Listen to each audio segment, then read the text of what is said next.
My name is Don Johnson. I'm a member of the Capital Area Woodturners. I've been turning Endgrain boxes for about 15 years, and what I want to do today is go through the steps that are involved in making these boxes. I'm not going to do any sanding or finish, and I will do only part of the scraping that I usually do on the inside of a box. When I get through, I hope to end up with a box like this. This is Endgrain, and this has an overfitting lid. The tenon is in the base of the box and the mortise is in the lid, and it fits over it like that. What I really want to spend time on is showing you how to make a snap fit. And a snap fit is what I call a fit where you close with a click and open with a plop. Love that sound. Okay, we'll go to the lathe now. Earlier I mounted this piece of wood between centers and made it into a cylinder, and then I put a tenon on each end and divided it into two pieces. Smaller piece for the lid and a larger piece for the bottom of the box. So we start with the lid.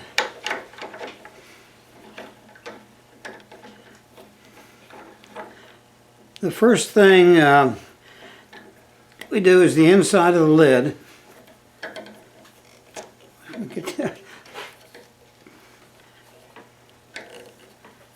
Yeah, that thing doesn't fit in that sucker over there. It's the wrong key.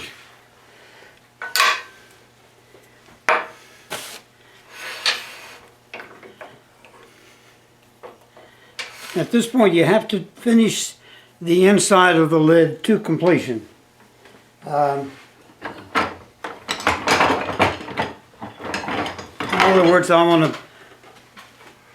if I were doing this really, I would hollow out the inside, then scrape it and sand it and finish it. But I'm just going to show you some of the steps and not do all of the scraping. This is back hollowing or Endgrain hollowing.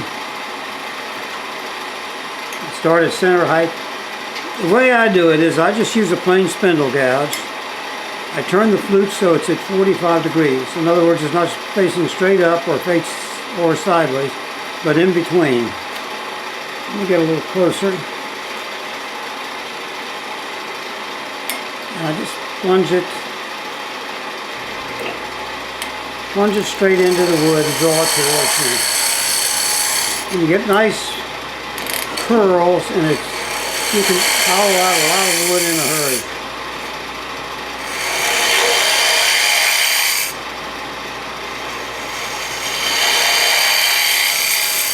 I'm going to leave this a little thick so I can form my mortise in this. When I do this, I do not get a smooth surface on the end grain, and I have to scrape to smooth that up. But I think this is deep enough. The next tool I use is what's called a box tool. And this is just a scraper that I've ground sharp along this edge and sharp across the end. And this angle is slightly less than 90 degrees. And the reason for that is if you're going to do a square bottom and a square side, you can come across the bottom and then turn it a little and do the side. And when you go down the side, you won't hit the bottom with this point and ruin the surface that you've gotten. But what we want to do right now, remove this paper, is make the mortise.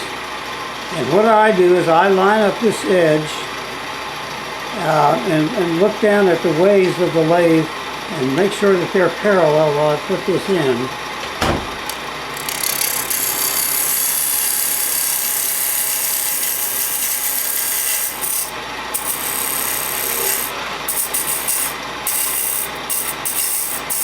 Now that should be parallel with the ways of the lathe and parallel with the side of the box. And there's a couple of ways that I use to test that.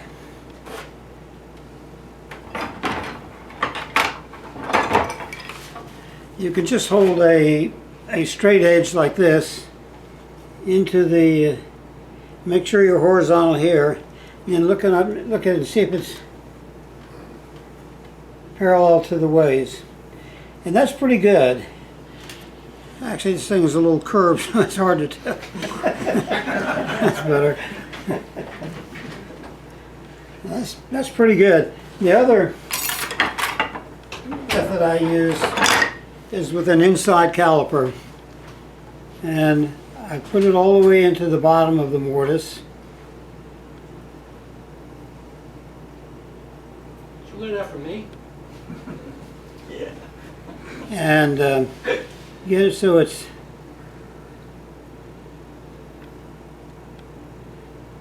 just touching. And this gets looser as I come out. That's not what we want. We want it to be either perfectly straight or a little bit dovetailed. In other words, a little looser inside than it would be out here. So I have to shape this a little more.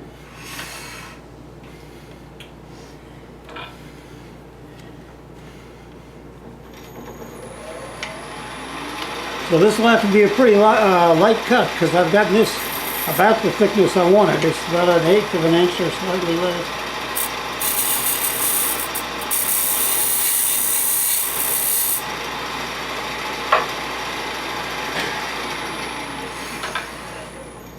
So let me try this again now.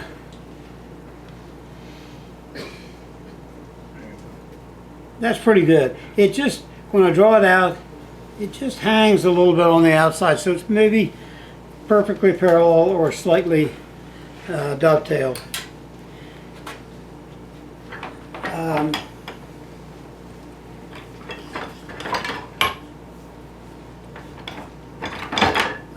I have a this is one of the first tools I ever bought. It's an oval skew. I don't recommend buying oval skews. In fact, I'm not sure they make them anymore, but it's good for this.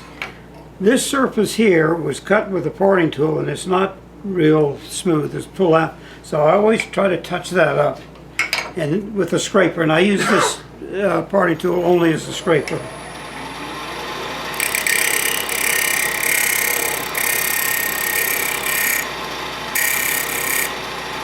The other thing you want to be sure is that that edge doesn't go this way. You don't want it, when you put the two together, you don't want a gap unless you decide to put one for stylistic reasons. So that's good.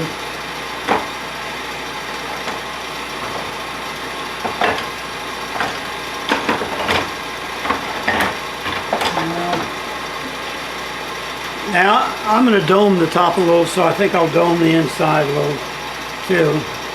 And I'll just show you briefly how I do it.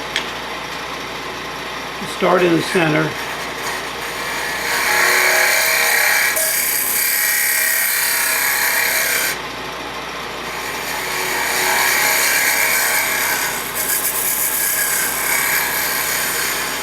End grain scrapes very well. You usually get nice curls.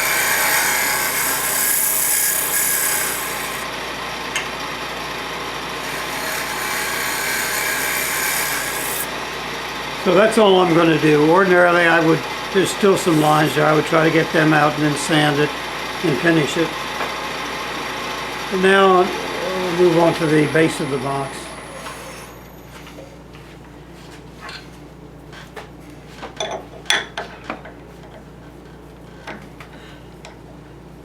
This is the wrong handle for this chuck. Right.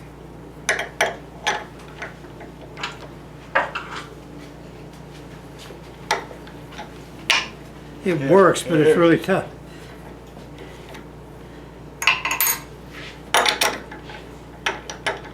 Yeah.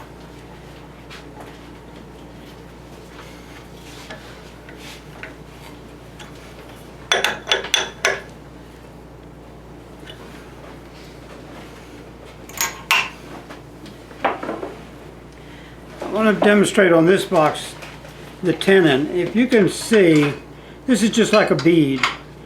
It's the high point is right about in the center, and it's curved, so there's lower on either side of that.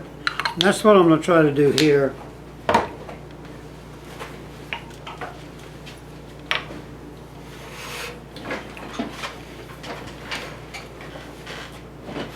I start out with a parting tool.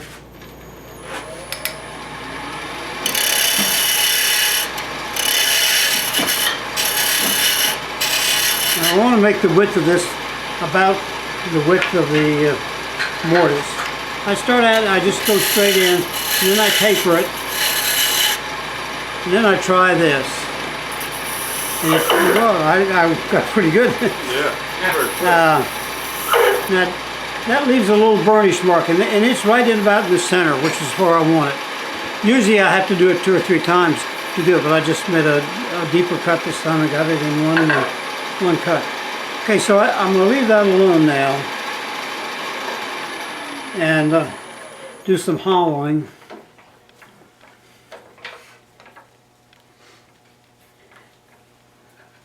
And again, I use this back hollowing technique, Endgrain Hollowing.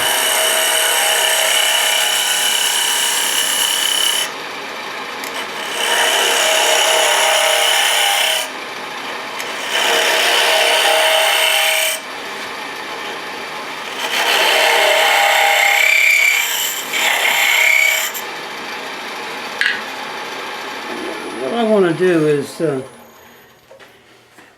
going to make the top of the lid about right here, and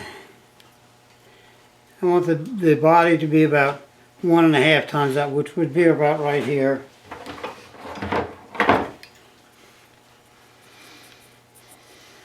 So I can't hollow out quite that deeply.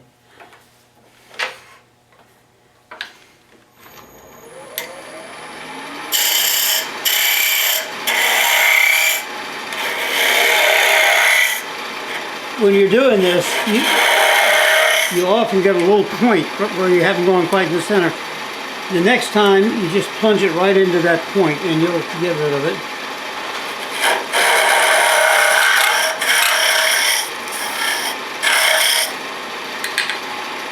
Let me measure now, see how deep I am.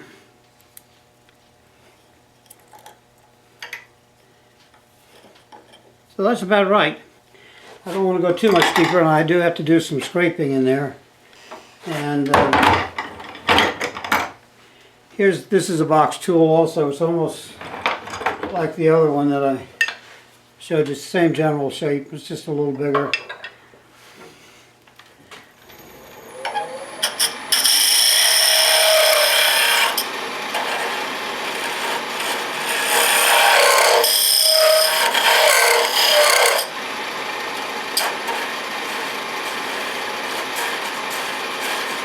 The hardest part, of course, is getting the little nub right in the center. So if you just get under it and lift up lightly and do several cuts, you can usually eliminate that. I'm going to narrow this down a little.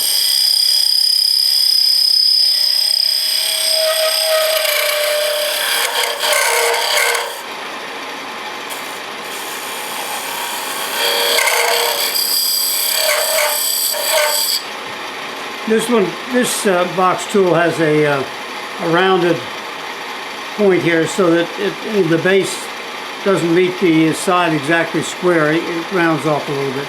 But that's enough scraping. Then I would sand this and put the finish on. Now what we want to do is work on the fit. And this is really the secret, I think, of a good box. And I use my little straight-edged skew chisel, and I go into the back of the tenon here and take some out.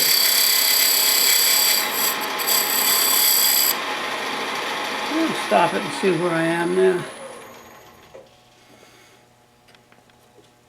Oh, almost there.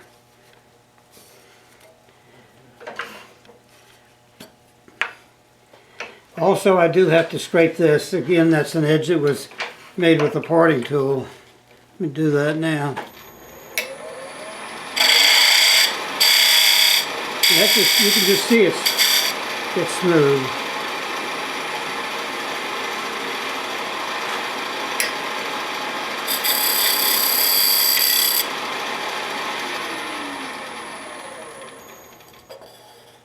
I got it too loose, so I messed up. What you have to do now is let me get a piece of paper.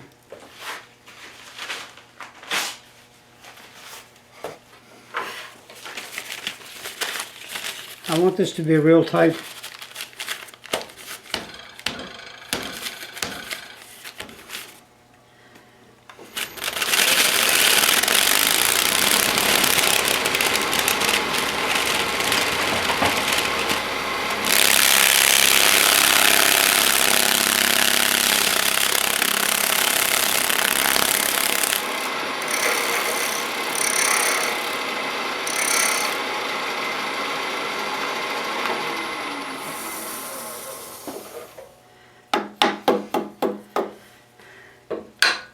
That has to be tight because now I'm just going to shape the outside of the lid. And when you're doing a jam tuck like this, you really do have to take light touch, or else it'll fly off like that.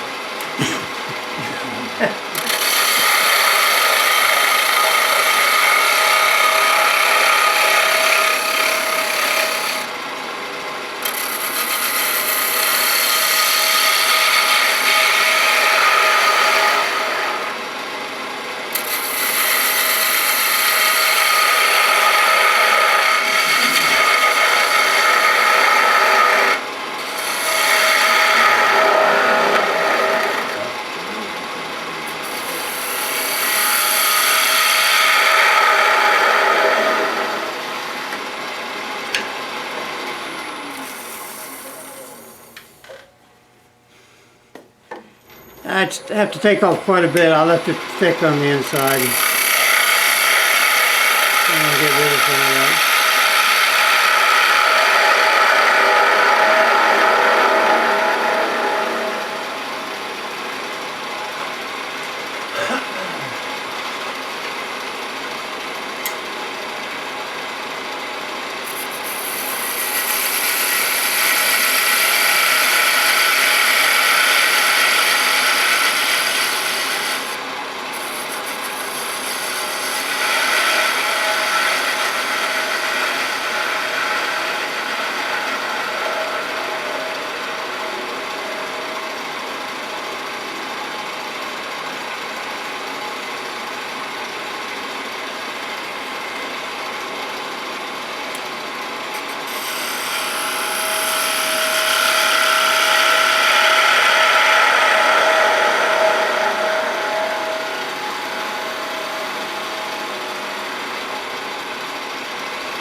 So I would probably leave this smooth, but I'll maybe put a couple of more grooves in there. This is a tool that I use to make grooves. It's just an old spindle gouge that got short, and I ground it on the sides. And it makes a nice groove because it has two sharp edges. The point is sharp, and this edge is sharp, and it's sharp over here too.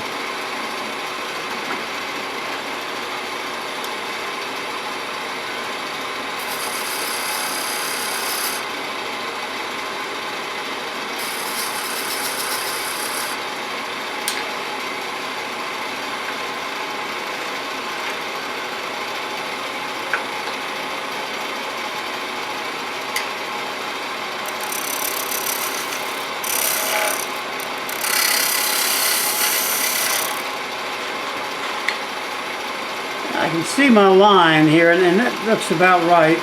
So I'll use a narrow parting tool to make a little groove there. Look out, Phil. And the reason I do that is if I just left the pencil mark, I'd lose it when I clean up the sides with this. But what I'm going to do is I'm going to make this not so exactly so and let it come out a little at the top.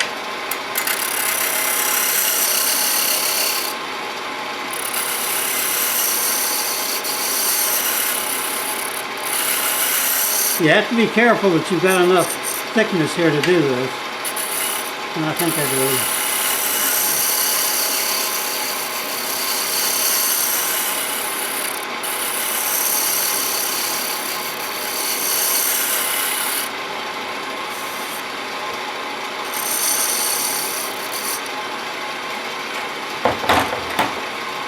Now I want to make a little groove at the joint, and I'll use this same tool.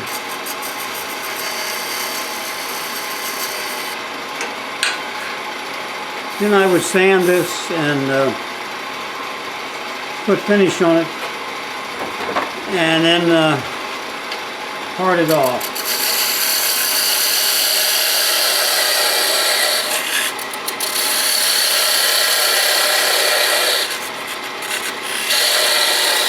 When I'm doing this, I like to make the groove a little wide and then come in for a final cut and just graze the bottom of the box, and you can get a pretty smooth surface.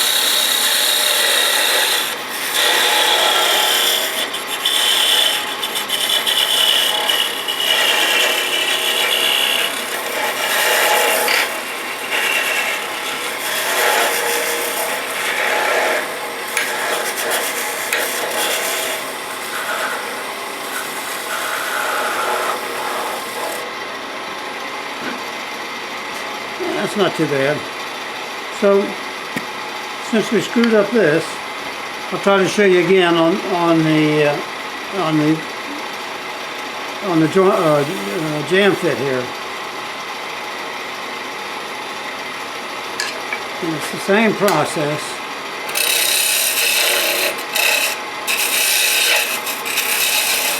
I go in and make a taper. It barely fits on. I'll just take a little bit more up here.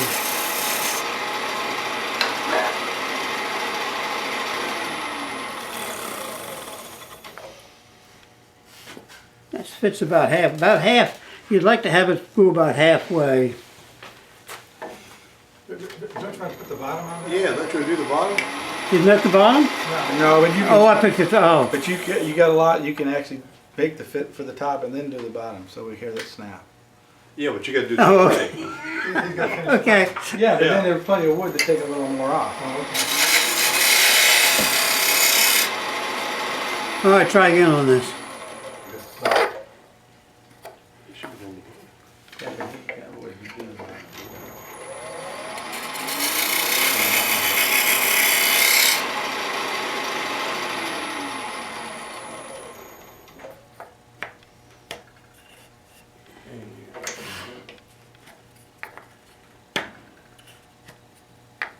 So that's the snap hit. All right. Too bad I didn't get it where I wanted it. Close enough, Doc.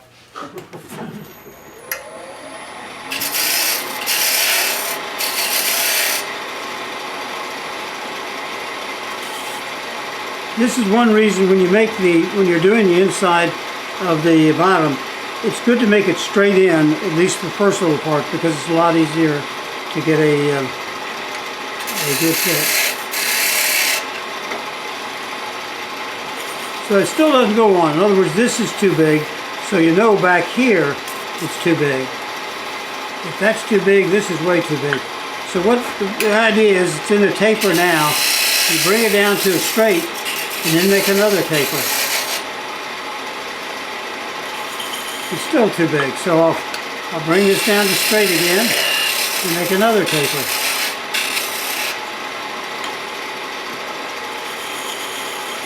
A little bit too big.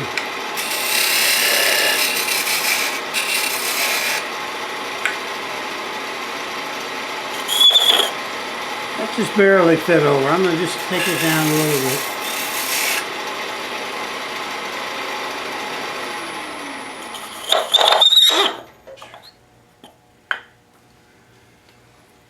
Okay, still just barely fits over.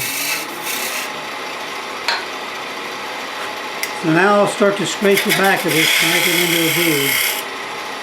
Down a little.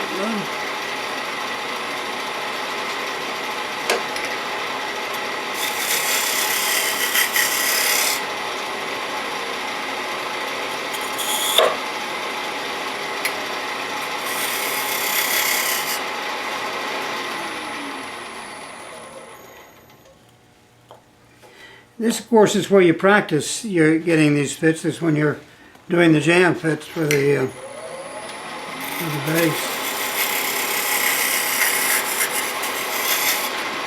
A skew chisel with a straight edge gives you a much better opportunity to get back into the back of the tenon there. One with a curved edge, it'd be really hard to do that.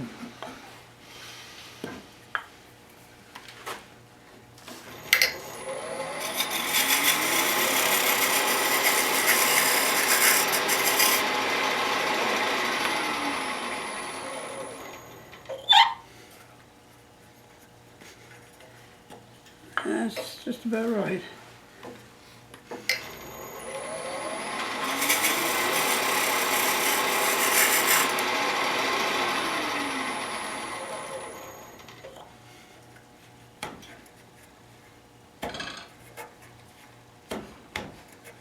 One more. You have to be careful Yeah. that you don't split the box.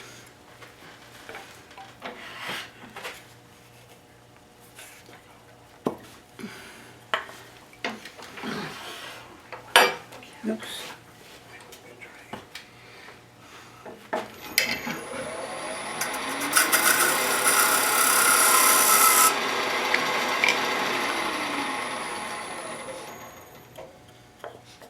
Too much again. So that's that's the story of these things.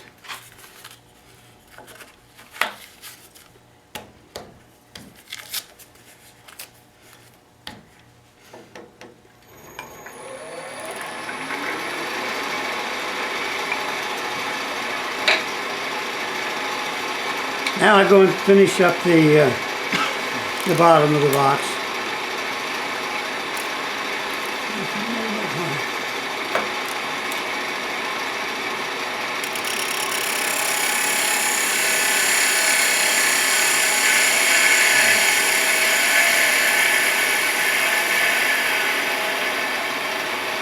When you get close to the center, you want to go real slowly so that you're less likely to tear out.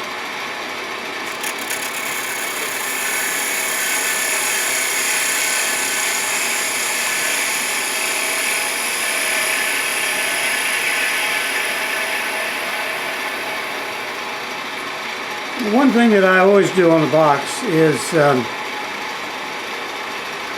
do something with this corner here. If you just leave it flat like that, and the box is sitting on a flat surface, it'll look like it's stuck to it. So I always try to give it a little lift. Hopefully I don't knock it off the jam fit. I usually just do like a little cove.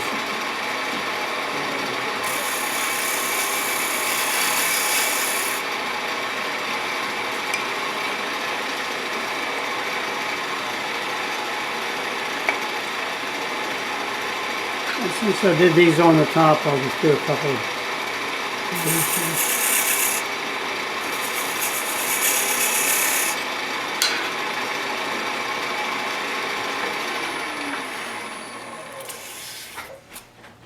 So that's it. Sorry I screwed up the fit, but that's the kind of a box that I usually make.